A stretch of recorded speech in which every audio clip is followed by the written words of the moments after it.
E aí, quinto ano, tudo bem? Hoje nós vamos ver sobre as criações tecnológicas e vamos ver como que foi o desenvolvimento dessa tecnologia no Brasil e como ela se mantém ainda hoje. Na página 83, então, nós vemos sobre as criações tecnológicas no Brasil. Você sabia que no Brasil os trens, os meios de transporte que levavam passageiro e também cargas a longas distâncias, eles eram apelidados de Maria Fumaça? É, Maria Fumaça, sabe por quê? Porque a fumaça do vapor, né, causada ali pelo vapor, saía da chaminé da locomotiva que puxava os demais vagões. E esses primeiros trens, então, a vapor, surgiram na Inglaterra. Eles surgiram na Inglaterra e depois vieram para cá, logo no início do século XIX.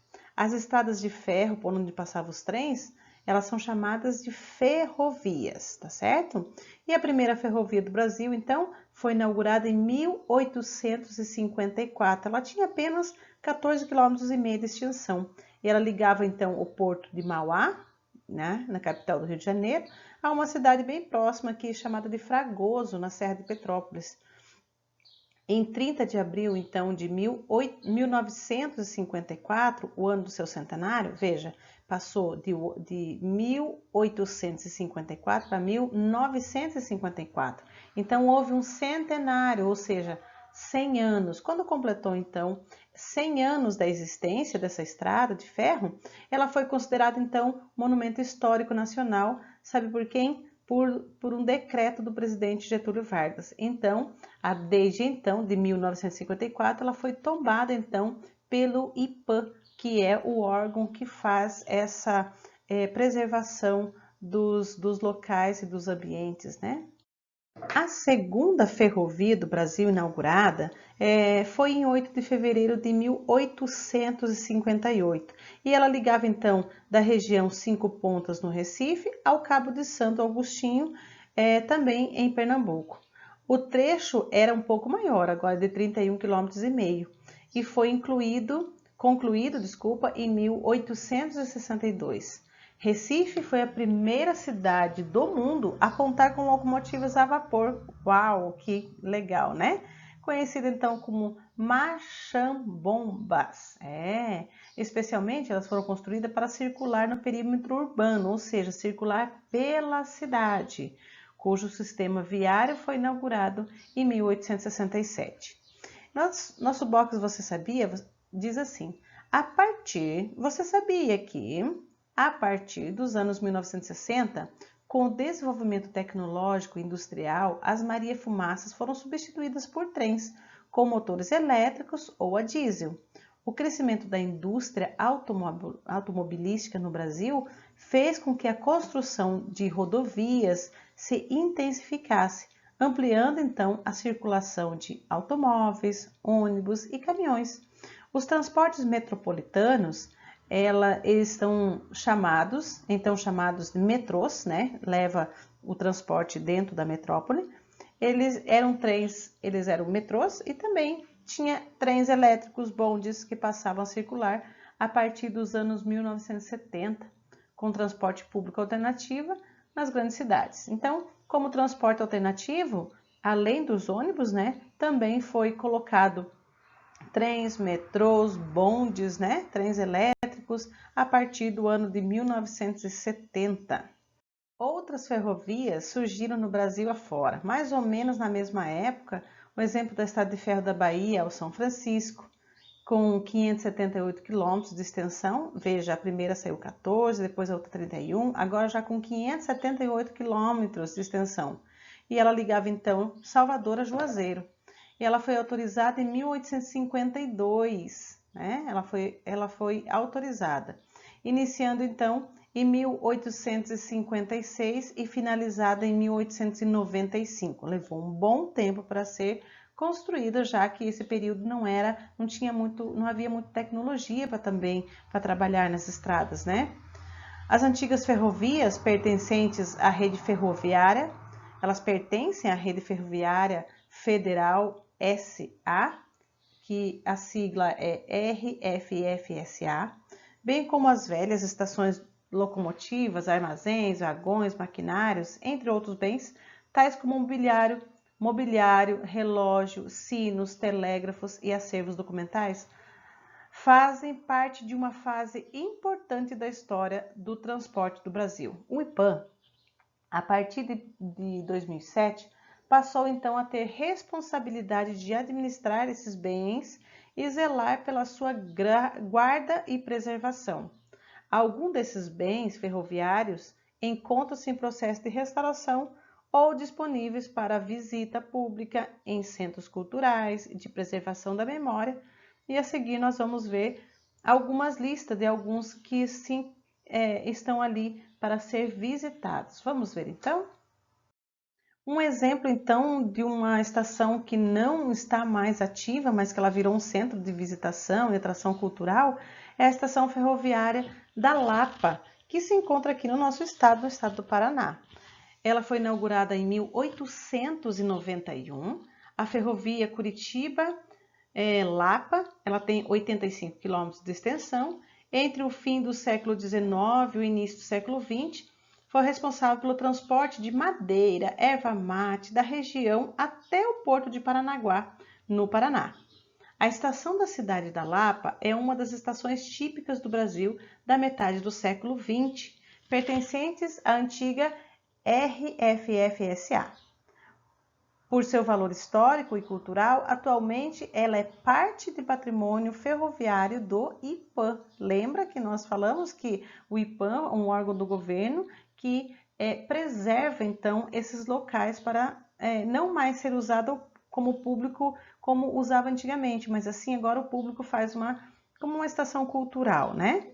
A antiga estação da Lapa hoje é um centro de memória ferroviária, atração cultural e turística da região, promovendo a história local e a educação ambiental e os passeios recreativos na antiga Maria Fumaça. Um local bem legal para ser visitado, virou então um museu que preserva a história então ferroviária.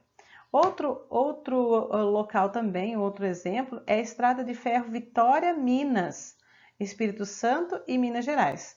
Então, na década de 1940, o Brasil passou por transformações em sua economia. A mineração recebeu muitos incentivos do governo e de países estrangeiros, bem como os Estados Unidos, a Inglaterra. E esses países, eles estavam interessados, então, na importação desses minérios. Lembra, Minas Gerais é um estado onde acontecia muita mineração, né? Extraía muitos minérios da terra. E esses países, Estados Unidos, Inglaterra, eles estavam muito querendo, interessados, né, nesses minérios. Portanto, eles estavam injetando dinheiro, incentivando, né, o governo para que o Brasil vendesse para eles. Então, eles aproveitaram essa oportunidade. Por isso, era importante aproveitar os recursos extraídos do interior de Minas Gerais e, sabe o quê? Transportá-los até o litoral. Por quê? Porque lá no litoral existiam os portos, né? Os portos. E no porto, assim como o Porto de Vitória, eles então eram mandados os minérios rumo ao exterior para outros países.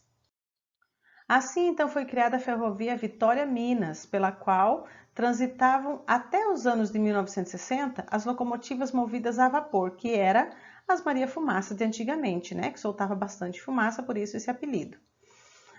Na atualidade, a estrada de ferro continua em pleno funcionamento. Então, nós temos uma estrada de ferro que foi construída lá em 1960, que ainda hoje ainda ela está em pleno funcionamento, porém com capacidade maior, né, para transportar cargas maiores, cargas vias locomotivas, vagões modernos, né, está bem mais apropriada, né, para o uso de pessoas, né, os vagões mais modernos. A ferrovia Vitória-Minas é a única do Brasil que faz transporte de passageiro entre as cidades de Vitória, Espírito Santo e Belo Horizonte, Minas Gerais. Então, é a única que faz esse trajeto, essa locomotiva, né? Que liga Vitória a Minas. A antiga estação ferroviária Pedro Nolasco, ela está situada às margens da Baía de Vitória, atualmente na cidade de Vila Velha, Espírito Santo. Ela abriga desde 1998 o Museu Vale, responsável pela preservação da memória ferroviária e mineradora da região, além de guardar todos os objetos que antigamente era usado ali para que os jovens da comunidade locais tenham esse acesso a todo esse material. Na questão número 5, então, vem dizendo para você completar de 1 a 5, dos mais antigos aos mais recentes, os fatos referentes à história da Ferrovia do Brasil. Para tanto, consulte o texto que nós fizemos. Se você quiser, você pode voltar o vídeo na leitura, consultando e completando os espaços em brancos com a respectiva data. E diz ali, substituição das locomotivas a vapor por maquinário elétrico e a diesel, década de... Quando que foi? Em numeração de 1 a 5. Nós temos ali em quarto lugar, né? Que foi feita a substituição das máquinas por motor elétrico a diesel. Então, número 4, e foi feito no ano de 1960. Início da circulação dos metrôs nas grandes cidades como meio de transporte alternativo foi a número 5. Ela ficou em último lugar. E isso aconteceu na década de 1970. E a inauguração da ferrovia ligando o Porto de Mauá à cidade do Rio de Janeiro? Quando que foi? Ela está em primeiro lugar. E ela aconteceu no ano de 1854. E quando que foi a criação da ferrovia Vitória-Minas, então? Ela ficou em segundo lugar, porque ela foi a segunda a ser criada, né? Então, o segundo lugar, na década de 1940. E o decreto do presidente Vargas, então, tombando como patrimônio histórico a primeira ferrovia brasileira, foi de que ano? Ela foi o terceiro, né? Então, entre parênteses, 3, e no ano de 1954. As estações de trem das cidades da Lapa do Paraná, Vila Velha, Espírito Santo, continuam tendo a mesma finalidade que tinham no passado? Será que tem?